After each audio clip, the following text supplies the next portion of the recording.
সুষ্ঠু নির্বাচন আয়োজনে সশস্ত্র বাহিনীকে সর্বোচ্চ সতর্কতার নির্দেশ প্রধান উপদেষ্টার।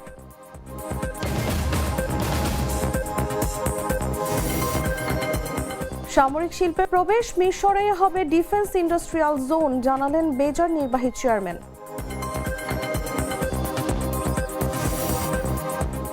ক্ষমতায় গেলে জনগণের সম্পদে হাত দেব না, মেহেরপুরে নির্বাচনী জনসভায় বললেন জামায়াত আমির। চানখারপুলে 6 হত্যার রায়, সাবেক ডিএমপি কমিশনার হাবিবুর রহমান সহ 3 জনের মৃত্যুদণ্ড, অন্য আসামির বিভিন্ন মেয়াদে কারাদণ্ড। এবং ভারতে সুফি মাজার গড়িয়ে দিল হিন্দুত্ববাদীরা, 3 জনের বিরুদ্ধে মামলা, এখনো গ্রেফতার শূন্য।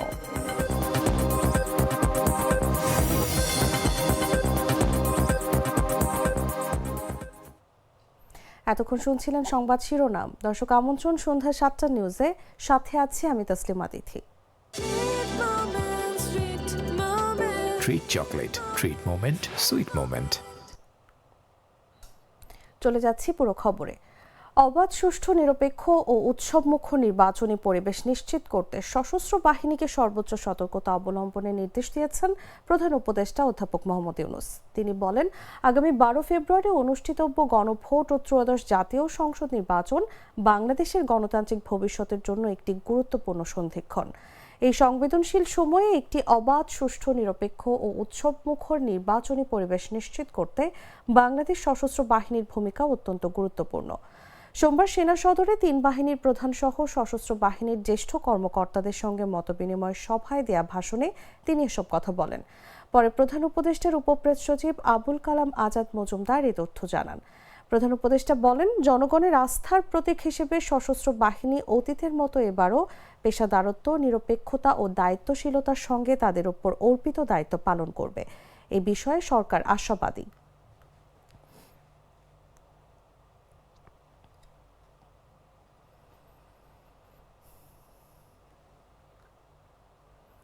সামরিক ও প্রতিরক্ষা শিল্পে বাংলাদেশকে অংশগ্রহণকারী দেশ হিসেবে গড়ে তুলতে চট্টগ্রামের মিরসরাই অর্থনৈতিক অঞ্চলে ডিফেন্স ইন্ডাস্ট্রিয়াল জোন স্থাপনের নীতিগত সিদ্ধান্ত নিয়েছে সরকার। বাংলাদেশ অর্থনৈতিক অঞ্চল কর্তৃপক্ষের গভর্নিং বডি সভায় সিদ্ধান্ত নেওয়া হয়। এতে অন্তর্বর্তী সরকারের প্রধান উপদেষ্টা অধ্যাপক মোহাম্মদ ইউনূস সভাপতিত্ব করেন। সোমবার বিকেলে রাজধানীর বেইলি রোডের ফরেন সার্ভিস একাডেমিতে আয়োজিত সংবাদ সম্মেলনে এসব তথ্য জানান বেজার নির্বাহী চেয়ারম্যান আশিক চৌধুরী। বেজার গভর্নিং বোর্ড সভায় জানানো হয়, মিরসরাইয়ে প্রায় 80 একর জমি ডিফেন্স ইন্ডাস্ট্রিয়াল জোন হিসেবে মাস্টার প্ল্যানে অন্তর্ভুক্ত করা হবে। আগে এই জমি একটি বিদেশি অর্থনৈতিক অঞ্চলের জন্য নির্ধারিত থাকলেও প্রকল্প বাতিল হওয়ায় তা নতুনভাবে পুনর্ব্যবহারের সিদ্ধান্ত নেওয়া হয়েছে। আশিক চৌধুরী বলেন, বৈশ্বিক নিরাপত্তা বাস্তবতায় প্রতিরক্ষা শিল্পে নিজস্ব উৎপাদন সক্ষমতা অত্যন্ত গুরুত্বপূর্ণ। সাম্প্রতিক যুদ্ধগুলোতে দেখা গেছে, হাইটেক অস্ত্রের চেয়ে গোলা বারুদ ও মৌলিক সরঞ্জামের সংকটই বড় সমস্যা হয়ে দাঁড়াচ্ছে।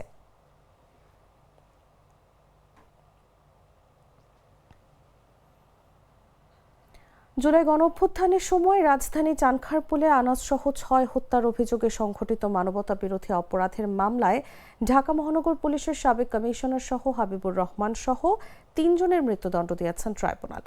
সোমবার বিচারপতি মোহাম্মদ গোলাম মর্তুজা মজুমদারের নেতৃত্বে গঠিত 3 সদস্যের আন্তর্জাতিক অপরাধ ট্রাইব্যুনাল 1-এ রায় ঘোষণা করেন। ডিএমপির সাবেক কমিশনার হাবিবুর রহমান সহ মৃত্যুদণ্ডপ্রাপ্ত সবাই পলাতক রয়েছেন। এদিকে মামলায় অন্য আসামির বিভিন্ন মেয়াদে কারাদণ্ড দেওয়া হয়েছে। রমনা জোনের সাবেক এসি মোহাম্মদ ইমরুলকে 6 বছর, শাহবাগ থানার সাবেক পরিদর্শক মোহাম্মদ আরশাদ হোসেনকে 4 বছর, কনস্টেবল মোহাম্মদ সুজন, ইমাজ হোসেন ইমন ও নাসিরুল ইসলামকে 3 বছর করে কারাদণ্ড দেওয়া হয়েছে। তাদের মধ্যে মোহাম্মদ ইমরুল পলাতক রয়েছেন। জুলাই গণঅভ্যুত্থানের সময় সংঘটিত মানবতা বিরোধী অপরাধের ঘটনায় এ নিয়ে দ্বিতীয় কোনো মামলার রায় হলো। এর আগে গত বছরের 17 নভেম্বর ট্রাইব্যুনাল থেকে প্রথম রায় এসেছিল। সেই রায়ে ক্ষমতাচ্যুত প্রধানমন্ত্রী শেখ হাসিনা ও সাবেক স্বরাষ্ট্রমন্ত্রী আসাদুজ্জামান খানকে মৃত্যুদণ্ড দেওয়া হয়। মামলাটির অপর আসামি পুলিশের সাবেক মহাপরিদর্শক চৌধুরী আবদুল্লাহ আল মামুনকে 5 বছরের কারাদণ্ড দেওয়া হয়।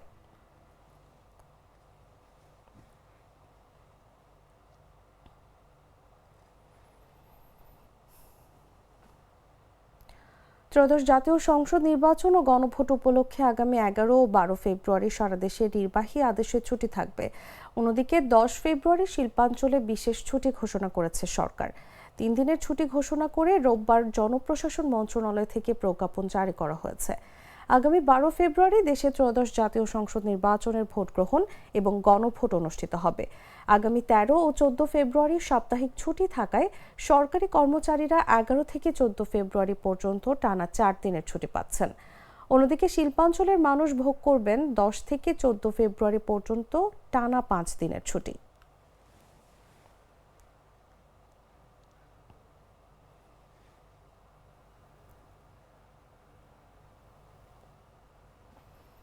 বাংলাদেশ জামায়াতে ইসলামীর আমির ডক্টর শফিকুর রহমান বলেছেন, জামায়াত নেতৃত্বাধীন জোট ক্ষমতায় গেলে জনগণের সম্পদের উপর কোনোভাবেই হাত দেওয়া হবে না।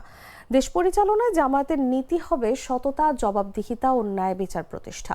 সোমবার দুপুরে মেহেরপুর সরকারি উচ্চ বালক বিদ্যালয় মাঠে আয়োজিত নির্বাচনী জনসভায় প্রধান অতিথির বক্তব্যে তিনি এসব কথা বলেন।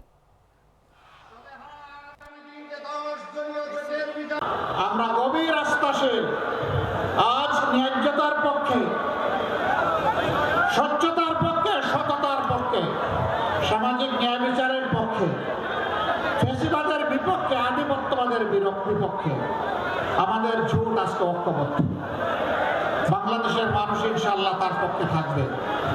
আজ আমরা সেই গণজোয়ারটা দেখতে পাচ্ছি বাংলাদেশের সর্বত্র। যা এখানে এসেও দেখলাম, আপনাদেরকে মোবারকবাদ।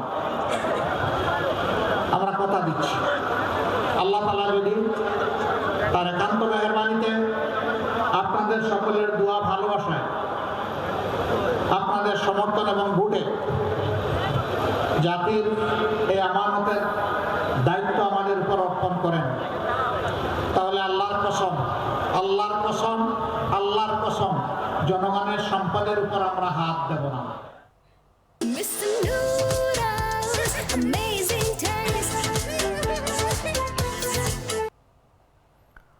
মনোনয়নপত্র বাতিল করে নির্বাচন কমিশনের সিদ্ধান্তের বৈধতা চ্যালেঞ্জ করে কুমিল্লা 4 আসনে বিএনপি প্রার্থী মঞ্জুরুল আহসান মুন্সির রিট খারিজ করে আদেশ দিয়েছিলেন হাইকোর্ট।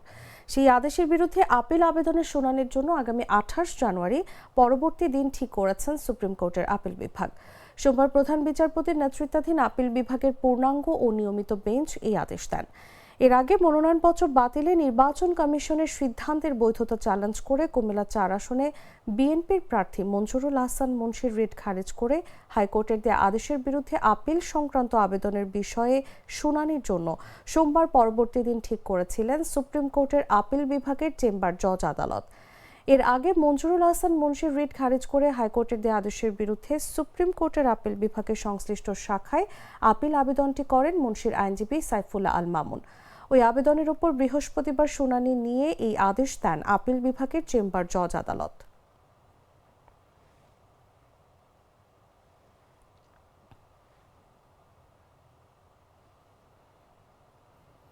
কিশোরগঞ্জ 1 আসনের স্বতন্ত্র প্রার্থী নির্বাচনী কার্যালয়ে ভাঙচুর ও মারধরের অভিযোগ উঠেছে বিএনপি নেতাকর্মীদের বিরুদ্ধে।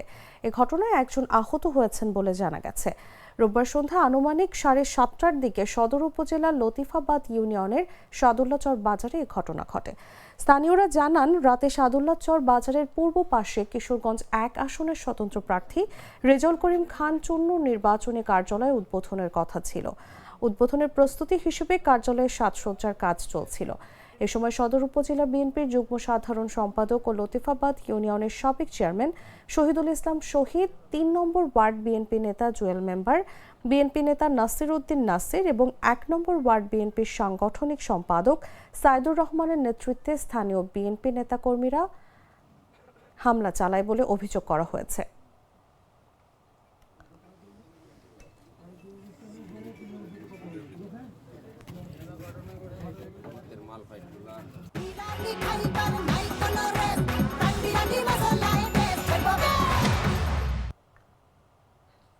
জানাবো আন্তর্জাতিক সংবাদ।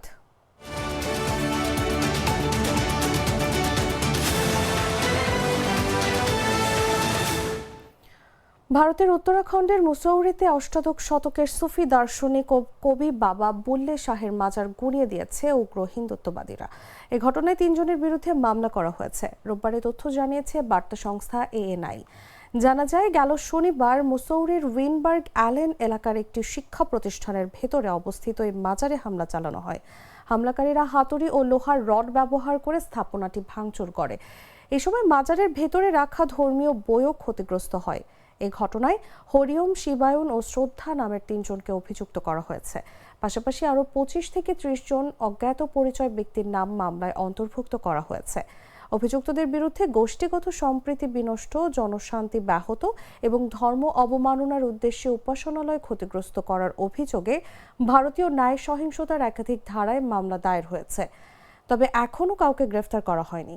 বিষয়টির তদন্তাধীন রয়েছেন। মাজার ভাঙচুরের একটি ভিডিও সামাজিক যোগাযোগ মাধ্যমে ছড়িয়ে পড়েছে, তবে প্রশাসনিক তদন্তে কোনো দখলদারির প্রমাণ মেলেনি।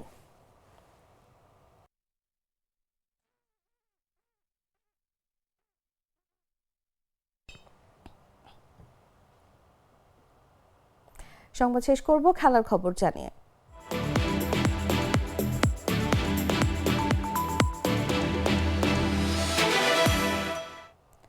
বাংলাদেশ ক্রিকেটে আবারও আলোচনার কেন্দ্রে সাকিব আল হাসান। দীর্ঘ বিরতির রাজনৈতিক সম্পৃক্ততা ও একাধিক বিতর্কের পর দেশের সর্বকালের সেরা এই অলরাউন্ডারের জাতীয় দলে ফেরার সম্ভাবনা সামনে এনে নতুন করে প্রশ্ন তুলেছে বাংলাদেশ ক্রিকেট বোর্ড।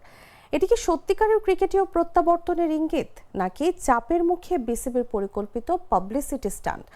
এ দ্বিধায় ক্রিকেট প্রেমীরা অপেক্ষা করছেন একটাই স্পষ্ট উত্তরের। বিস্তারিত জাগোরাস রিপোর্টে।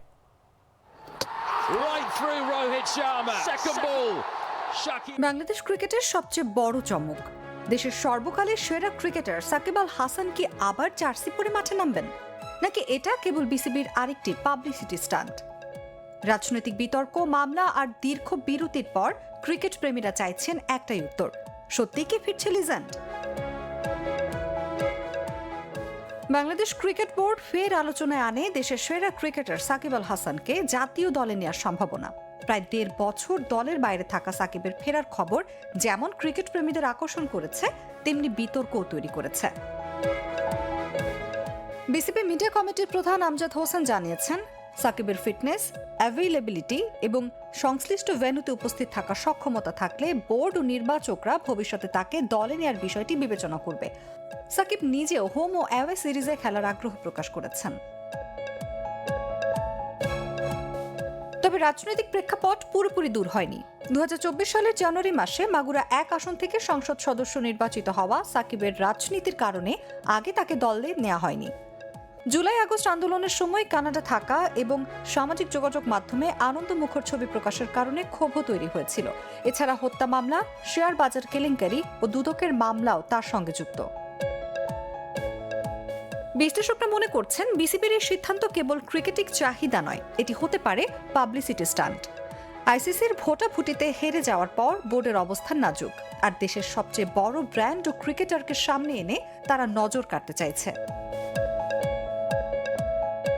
সাকিব নিজেই জানিয়েছেন, 3 ফরম্যাটে সিরিজ খেলেই অবসরে যেতে চান।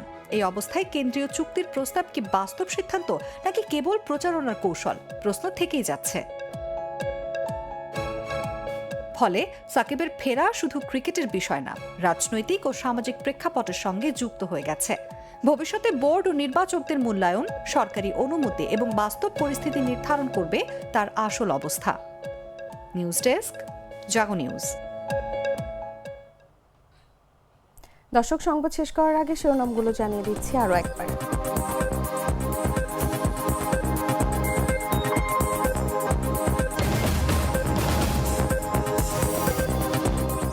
সুষ্ঠু নির্বাচন আয়োজনে সশস্ত্র বাহিনীকে সর্বোচ্চ সতর্কতার নির্দেশ প্রধান উপদেষ্টার।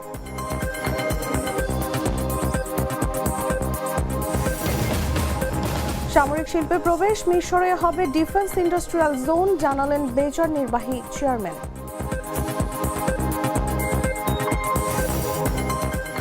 ক্ষমতায় গেলে জনগণের সম্পদে হাত দেব না, মেহেরপুর নির্বাচনী জনসভায় বললেন জামায়াত আমির।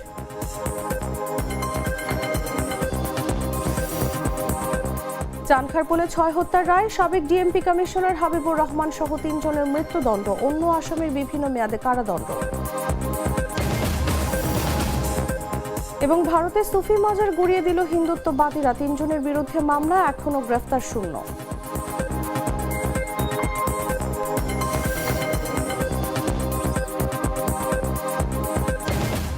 দর্শক, এই ছিল এখনকার মতো। প্রতি মুহূর্তের সর্বশেষ খবর জানতে ভিজিট করুন jagonews24.com। ফলো করুন আমাদের ভেরিফাইড ফেসবুক পেজ এবং সাবস্ক্রাইব করুন জাগো নিউজের ইউটিউব চ্যানেল। ধন্যবাদ সবাইকে।